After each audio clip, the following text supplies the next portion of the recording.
Hey class, I'm Louie Ninny. I'm your English instructor for English 231.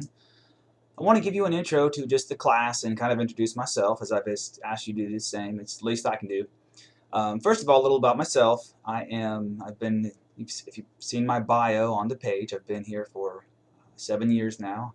Taught in high school for a good while. I think I did 10 years at West Johnston. So if you're here from West Johnston, hey, welcome. Good to see you. Go Wildcats. Um, I've got three young boys, a couple twin boys who are in third grade, and a 2 year old, recently 2 year old. Um, so they keep me pretty busy. But obviously, if you need to get a hold of me, the best way is email. I have it linked to my phone, so I'll respond to you as best I can, as quick as I can.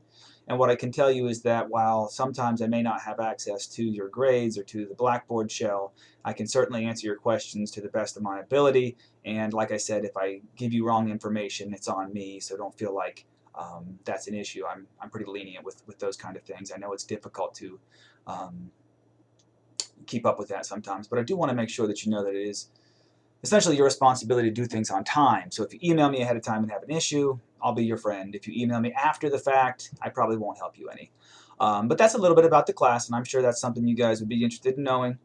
As far as English 231 itself, you're looking at early American literature. One discussion we'll have throughout the course of the class is where does American literature begin? And it's an interesting concept because a lot of folks would say, you've got Native American tales, and we look at those.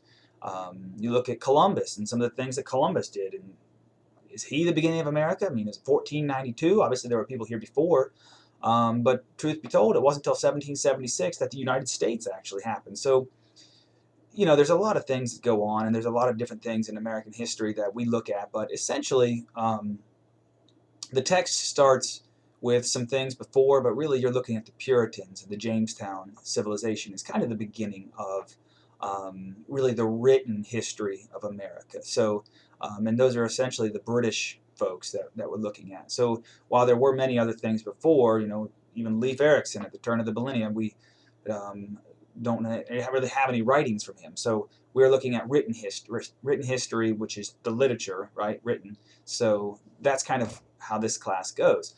Um, what I can say is a lot of it's interesting to me because the Puritans were a different crowd. Obviously, they did a lot of things that we wouldn't agree with these days. We look at the witch trials and some of the craziness, but um, you know, it was a very religious culture, and they worked hard, and they didn't have a lot of fun. So you'll note that the first book is actually this big and covers two time periods. And then we get into some of the more fun stuff that's much longer, and it's just the last time period is bigger because we've got a lot more literature with Washington Irving, Edgar Allan Poe, some of these folks who were writers. A lot of what we see at first is journals from people like John Smith or Bradford, who were telling us about the land and the layout and different things, which is very interesting if you're into history at all. But the literature itself in that third section is where it gets really good. And so just keep that in mind. And it's interesting, too, because some of what the Puritans did with their language was different, too. The other text you'll have, and I mentioned, I think I'm using an 8th edition probably, and you can get the 9th, I believe, or if you have something older, truth be told, is the literature hasn't changed that much. So it probably won't make that big a difference. Just make sure that you're not missing anything by getting a different edition. So keep in mind that you'll want a copy of Scarlet Letter as well. That's something that I think they do Scarlet Letter in maybe junior English. I'm not sure if that's still something that happens or not, but we're taking a critical approach. So the Scarlet Letter itself, knowing the story, is only half the battle. There's a lot more to what we will be doing with that. So if you've read it, that's great. If not, you're not that far behind. It's a pretty easy read. It's actually a pretty good story, scandalous, if you will. So just keep in mind you'll need that. You can find a lot of these things in the PDFs. There's a lot of things on the Blackboard page that'll help you as far as the notes and whatnot, but essentially you'll want to have all the materials together.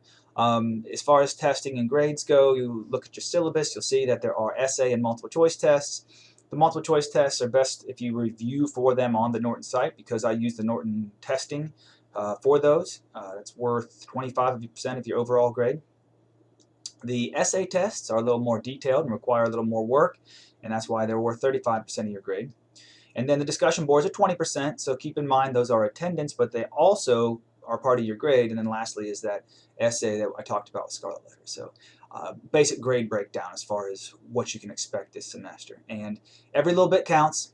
I don't think there's anything in this class you can get away with not doing it that won't affect your grade. Even the discussion boards on a weekly basis can affect you and your attendance. So keep that in mind as well. All right, so we've got a lot to go through. The first week is just some introductions and some incidentals. I included some information on the Lost Colony because I think that's really interesting, and maybe that's where it started for me. I've been to Ocracoke a bunch of times, seen the play. I love it. It's very interesting to me. But I would say that also I'm doing that so you guys can kind of take a week to get settled and figure out how to get your textbooks and everything. So all the information in there is available to you that you'll need. You won't actually have to find that text. So if you want to find it on Amazon or somewhere else, you'll have the ability to do that without any real grade penalty. So that's my intent anyway.